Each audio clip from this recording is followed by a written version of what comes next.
All right, folks, welcome back.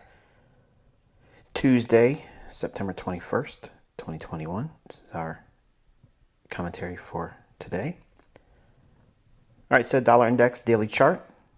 You can see we did trade down to that discount low. I mentioned how we could probably trade back in between the high here and the low here for this buy side and balance, sell side efficiency. Essentially consequent encroachment, but specifically aiming for a likely bounce at the discount low of this old sell side and balance, buy side and efficiency. So what's actually happening here, and what I kind of was expecting to see happen, and it looks, at least from the initial analysis, it looks like it's happening here. It does not mean it can't just roll right over and my analysis be wrong, but if I'm looking at this old discount array relative to this high and this low, this is an old sell side and balance, buy side and efficiency. We went up into it rebalanced all of this, came back down to a discount level, which is also relative to this high and this low. All of this in balance. Price went up too much, in my opinion. Came back down. Half of this range between this high and this low has been traded to. So consequent encroachment has been satisfied and revisited this old high here, which is part of this sell side and balance, buy side and efficiency, the basis of this shaded area here. So it traded down into that, and it showed a willingness to want to rally. That alone gives us a bread and butter type setup for selling short in sync with the bias I've outlined for, say, like euro and cable. Okay, you see how the price trade back down in. Nice buy side and balance, sell side and efficiency here. Consequent encroachment hammers it perfectly. The body's almost, look at that, it almost gives me the symmetry I'm looking for, which would be the bodies coming right at that low end discount low of the old sell side and balance, buy side and efficiency. Price rallies up, takes buy side here. And again, on the 15-minute time frame, you can see we trade down. The body's almost giving us the signature for precision, turning right around at that discount low. And again, rallying up, taking the buy side out here. Euro dollar daily chart. Came down, obviously, as I mentioned yesterday, fill that in. I mentioned we could probably fill all this in here, but I would rather see it not completely trade back to this low. You'll see that it didn't do that. It left a little bit of a gap in there. To me, I think it should have been left a little bit wider. That would have been more appropriate for what I'm expecting, or rather see, I should say, in terms of my expectation on what price should do. I'd like to see it again roll over and again work towards these discount lows. We have the rejection block with this close here, old low, sell side liquidity there, and then the lower relative equal lows on the daily chart. Doesn't need to be shown here. We showed that yesterday. Euro dollar hourly chart, as I mentioned, we can get back up into here, leave this low untouched. Okay, don't come back all the way to that. Small little gap there, nice little run there. From here down into here for sell side liquidity, that's a nice little bread and butter setup, trading in sync with the bias I outlined and the premise based on not reaching up to here, but trading back into consequent encroachment that's sufficient between this high, this low, nicely done here, and sell side there. So we'll see, do we get a breaker? So we have high, low, higher high. All of this, we're trading back into that. Do we get that as a bearish breaker that sets up another run below here for sell side and then accelerate down into this area here? That's the old daily low on euro dollar. 15-minute time frame on euro. Buy side liquidity pool resting in here. Market rallies up. This is at discount low of the hourly imbalance. Trades up into consequent encroachment. Breaks down. Optimal trade entry. Multiple revisits inside this down candle. 1, 2, 3, 4. Then gives up the ghost. Trades into the breaker here and attacks the sell side liquidity right there. It's a little muddy, but now what I want you to see is the underlying pinnings of the marketplace are still able to be seen with what I teach you. But notice how it's just really, I guess the word would be not as precise, not as clear, not as, the word escapes me, I'm really trying to reach for. But in other words, even though I can point this out to you and you can see probably after I point it out, it's not as easy as it is in other instances where, oh, it's obvious, you can see what it's doing. That's the difference between high probability trading and likely happening, and I'm just showing you what I think might happen. And then even though it delivers, it's not as precise, it's not as clean in the delivery of price. There's a lot of fuzziness, okay? And that's still not the word I'm looking for, but it's back and forth candles. You see what I'm saying? It's like back and forth, but still going to where we ultimately would expect for the draw on liquidity and within the bias, and not delivering up to that old low. British pound versus US dollar, daily chart. Again, I mentioned that we would fill this in. We did do that. It likely will retrace back up into this range. We've seen that also. Now, do we get a rollover to attack the sell side here and maybe even make an attempt to get over here? That remains to be seen, obviously, but we did leave this gap here. So don't be opposed to maybe going up and bumping this high for institutional order flow entry drill. That could potentially happen, and then roll over. That's something that may pan out. I'd rather it not completely close this in, thinking along the lines I gave you with the euro dollar. I want to see this portion of the range that's been delivered on the sell side. I like to see some of that left open. In other words, if we get a higher run than this high here, it can go up above that, but not trade all the way back to here. I want to leave some kind of a gap there, like we did here. So that to me would be nice. It would kind of like provide the evidence that it still remains heavy for pound, and heavy would be indicated as a run potentially into this sell side liquidity there. Now, if we completely close this in here, my bearishness is not so near term. In other words, I would not expect it to be as bearish if we come all the way back up here to bump into that. Because to me, that's what everybody else would see. They see this old low here, and they want to see it probably go back up to that. I don't want to see that. So I want to see this kind of like remain open, not trade back to this old support, broken term resistance. I'm not interested in that here. I want to see the narrative remain in play that this is heavy. This is this overwhelming indication that it's heavy, so therefore it should move lower, attacking the sell side. Remember, smart money went short above here. So ideally, yes, they took some out below here. Yes, they took out some profits here. But doesn't it make more sense to take this out too, and maybe even gun for this? There's a whole lot more liquidity below here and here than just this low and this low. At least that's my train of thought for right now. Pound dollar hourly chart. Okay, we had basically a consolidation day, just traded back up into working between the old premium high and discount low on that daily chart. And the 15-minute time frame, you can see we traded back up into a sell side imbalance, buy side inefficiency, and bearish order block. Trades up into it here, spends a lot of time, and again, same idea. Relative equal lows, sell side liquidity, old discount low on the imbalance. We trade just outside of that premium high into the imbalance here.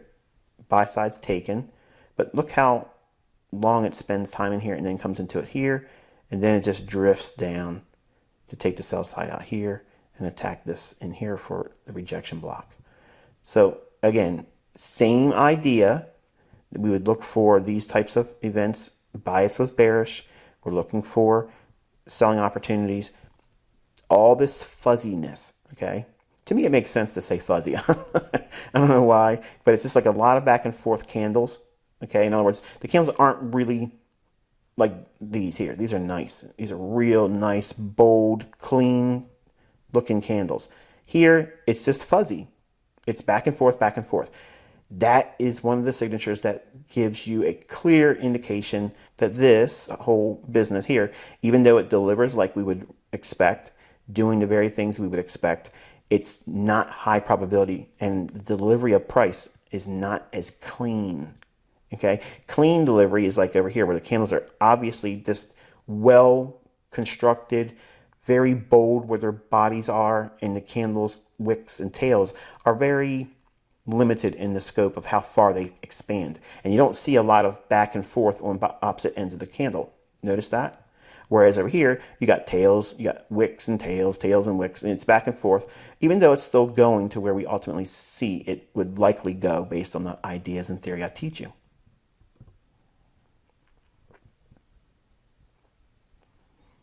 All right, yesterday I gave you the first in a series of homework assignments, and it was given to you on the framework of the E-mini S&P futures, December 2021. And again, this was the symbol that you should have used. And I didn't read this out yesterday, so I'm going to kind of do it here so that we know if you haven't done the homework at this moment, please stop the video and do everything that's being asked of you here. Otherwise, you are wasting this video's learning experience. You are literally wasting your time. You will not get the same level of learning. You will not get the same experiences if you would go through this practice, okay? If you don't do this, don't be surprised if you don't feel like you're growing.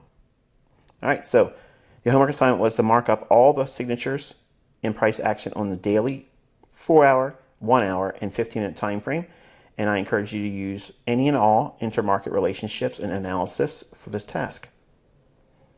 The framework was this dealing range high and this low, and what was the basis for why this price move would have ever even occurred.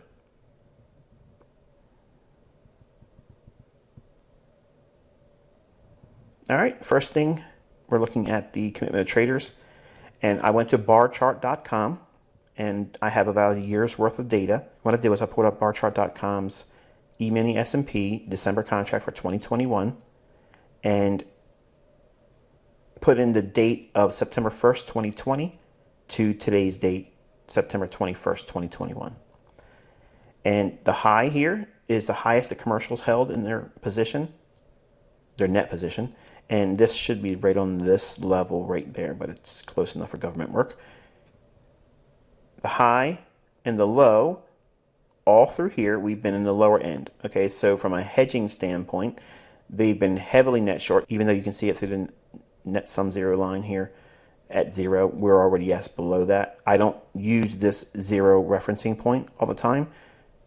From a hedging 12-month look back, yes, we can see the commercials are in heavy selling in here. Now, while the market's bullish and there is no seasonal tendency for it to likely go lower, this doesn't really mean all that much. It just means that they're hedging basically into new highs, and that's fine. But if we see the market start to take out short-term lows in here like we do there, and we enter a time period when seasonals are bearish, and as we get into the month of September and October, then there's usually some bearishness that is expected on the indices or the stock indices. So we have commercials net short at a time when seasonal tendencies suggest there's a likely correction lower. And then do we see the market take out a short-term low after making new highs? We have that here.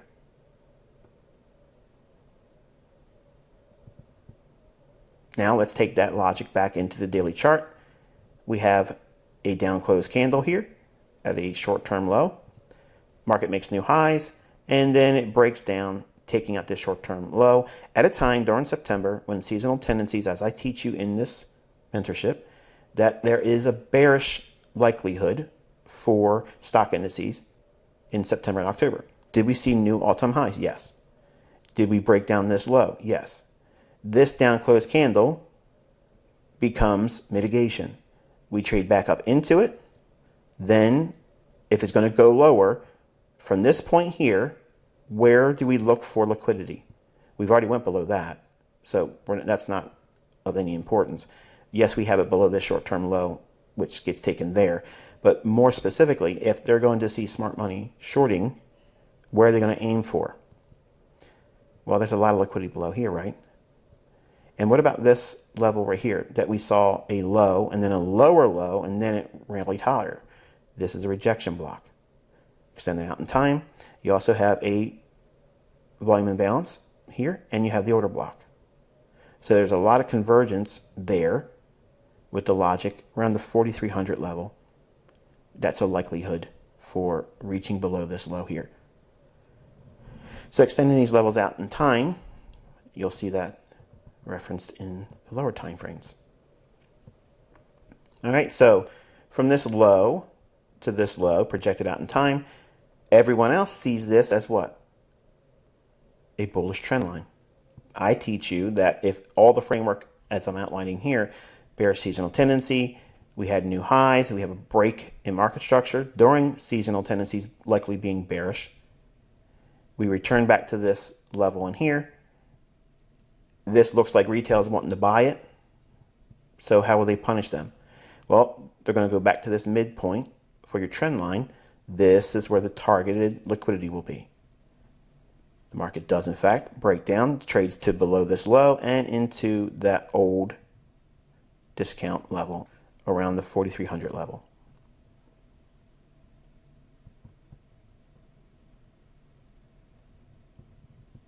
One hour chart, S&P December contract.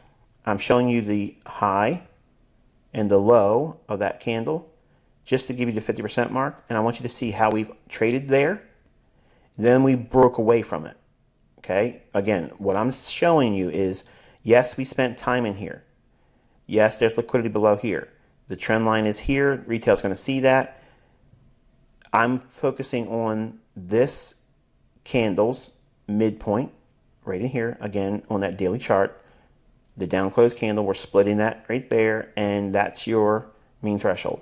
So it goes to mean threshold, and does it show an energetic movement away? Yes, right there. Now, does it move away from it here? Yes, it does. But does it do it more energetically here? Yes. Why? Because you see the imbalance there. I'll take that away. You can clearly see it better than what I'm showing you now. So this movement here from the mean threshold of that daily bearish candle that frames this high and this low orange level, this willingness of wanting to drive away real quick, that imbalance, that right there is the signature you're looking for. This is what smart money, institutional minded traders are looking for when the logic is in play. When the narrative is bearish, you want to see that. The market comes back up, fills it in. Now, does price deliver on the downside? Does it attack sell side on the near term? That would be here and here. Does it? Yes, it does. Then you have a return back in to the trend line, which is not really what I'm basing my logic on here, but it's coming back up into that level here because all of this is mitigation there. Then we break down, last up close candle, that's a bearish order block. Do up close candles now support bearish price? Because that's going to be signifying that institutional order flow is in fact bearish. That means, yes, the market should continuously look for sell side liquidity. Well, we have a down close candle. It moves away from it, comes back up. And at that moment, does the market trade lower? Yes, it does. Market comes back up, rebalances in here. Small little fair value gap. Does the market want to move away after it fills in? Yes, it does. Creates a nice little imbalance here. Comes back up in institutional order flow. Entry drill there. Drives hard lower. Back in. Retraces. Another dive back in. Now look at the bodies of the candle right there. Old rejection block on the daily. Hits the 4,300. But our level, which is the daily rejection block, that right there is perfect. Perfect delivery. Delivers it, and then now it's able to come back to a premium array relative to this range here. Where's the imbalance? There. It revisits that there and starts to sell off again. Where does it go? Small little imbalance right there. So from this imbalance to that, another level of delivery. Beautiful.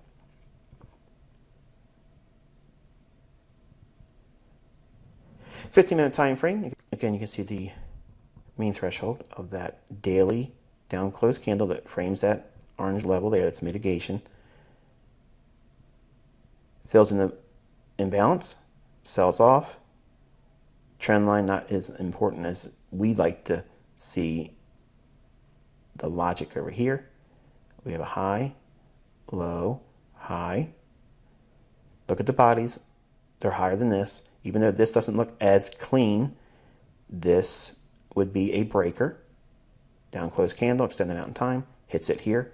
Not the trend line, I'm not looking at that, I'm looking at this. Hits it, breaks down, order block, fair value gap, institutional order flow, and then drives hard into our old rejection block on the daily chart. Then we see the revisiting of that imbalance there on the hourly chart. Let's take a closer look at what intermarket relationships would help you in this area here to anticipate this breakdown and subsequent reach into this old discount low. So we clean the chart off. There's nothing on here. Now I'm going to show you the relationship between this and the bond market. Ideally, you want to see the bond market move in opposite direction. Okay, so if the futures market for the bonds, which is ZB, which is the 30-year, December contract Z, 2021 is the year.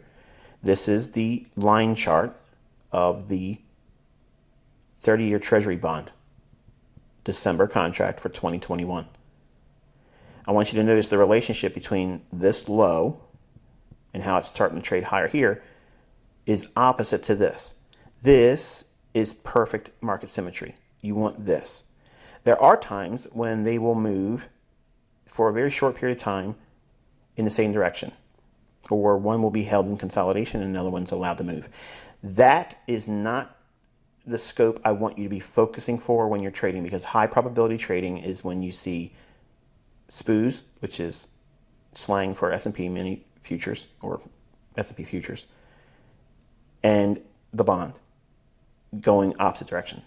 If SPOOs are expected to go lower, bonds should be expected to go higher. It's just that simple. This is not the bond yield.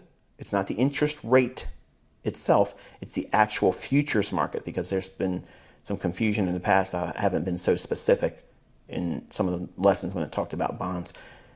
This is the underlying futures contract. So when this goes higher, the interest rate is dropping. This is the S&P market declining. We should see bond prices going up, which is interest rates going down. Okay, so let's take a deeper dive into this. This is the U.S. Treasury bond market at the high end chart. The midpoint is the 10-year Treasury, and this is the 5-year Treasury. I want you to take a look at this low here. The 30-year, we make a low and a lower low. And this line chart is shown on the low. It's plotted on the low. Okay, so when you go into this little symbol here and this little symbol here, this is what you're going to use for the compare tab. So you'll open up a U.S. Treasury bond futures chart, and the symbol would be Z as in zipper, B as in boy, Z as in zipper, 2021.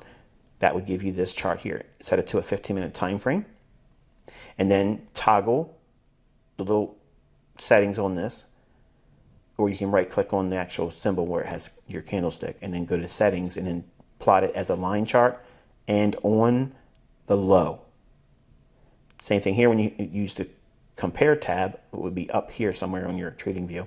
You click on the compare tab rather, and then add the symbol ZNZ2021, and then click new pane, and it'll overlay it under here. Thank you again for that, Tori.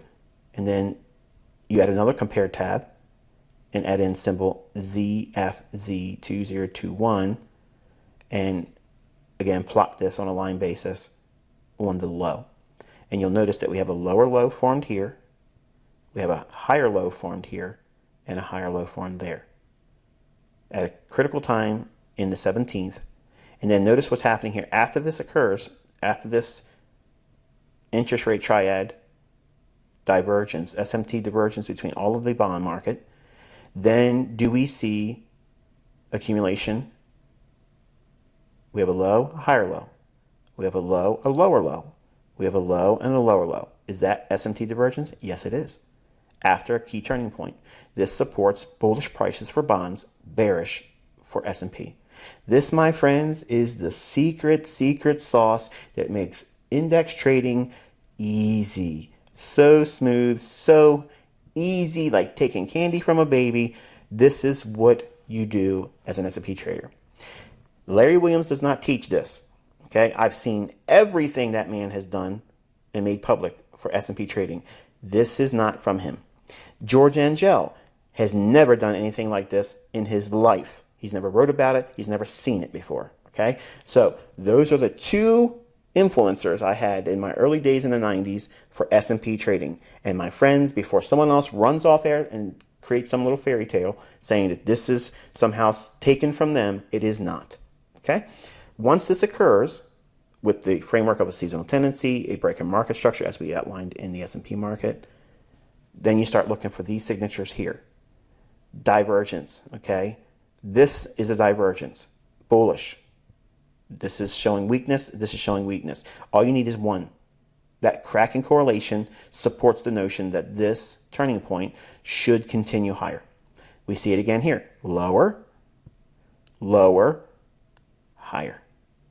It's going to continuously move higher. So what you're reading constantly, this is all part of tape reading, okay? The art of tape reading is continuously measuring developing and dynamic accumulation and distribution. That's what I'm looking for between these bond markets. If you get these signatures, it's going to suggest that yes, continuously move higher. And if that occurs, that means that the S&P market should be free to go lower with very little difficulty, or as we teach it here, a low resistance liquidity run.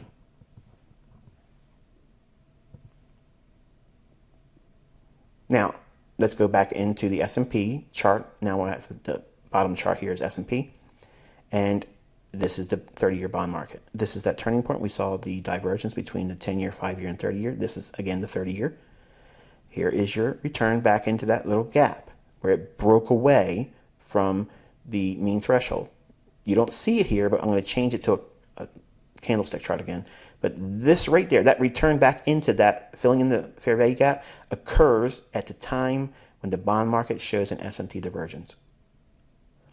This, my friends, is where that little magic skeleton key enters the lock that guards all the financial futures markets' wealth when it comes to index trading. This is the magic bullet. This is the silver bullet. This is the panacea, friends. This is the thing. This is the holy grail. This is the thing that makes you itch to make the money, to make you get in there and check a trade. You're waiting for this very thing. This is the same thing that will repeat in every single high probability trade. This.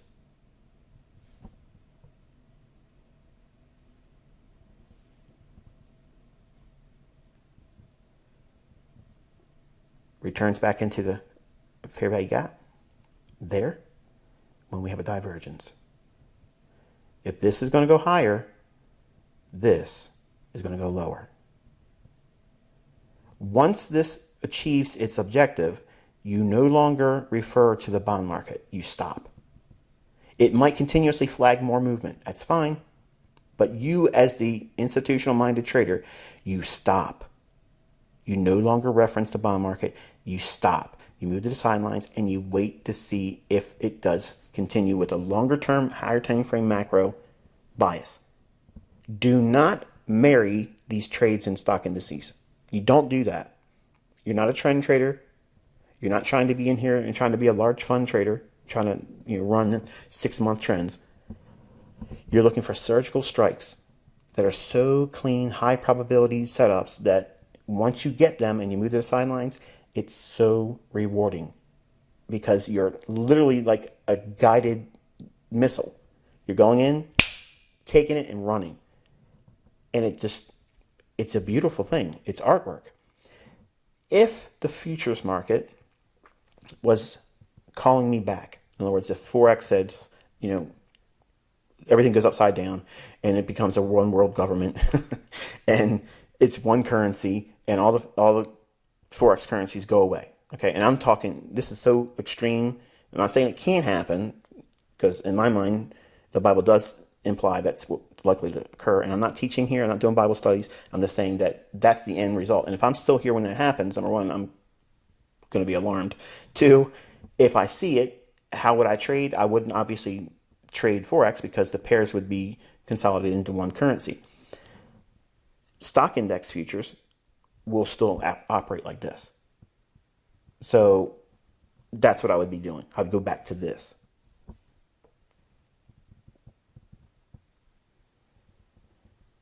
All right, folks, this is going to be a unicorn. I'm going to ask you to do a study on Bitcoin versus US dollar. And I'm using Coinbase for this chart here. I guess you're welcome to use Coinbase or Bitstamp. I go back and forth between these two, and that may be something of a error on my part. I'm not trying to claim a perfect understanding or a greater understanding or a higher understanding of crypto. All we're doing is going in and studying price. Okay, but I want you to study this high to today's low. Okay, and we're going to go through the things that I teach you here in the mentorship, what would constitute support in this move here from the things I teach you in mentorship. All right, so obviously you won't have a whole lot of supportive intermarket relationships, I guess, that we have like in S&P and bonds. But for here, just go through what you've been exposed to in the mentorship and try to frame out what constitutes this high being a selling opportunity down to this low right here. Okay, and that's going to be your homework for tonight, looking at the time frames of the daily, 4-hour, hourly, and 15-minute time frame. All right, and I'll touch base with you tomorrow. Until then, be safe.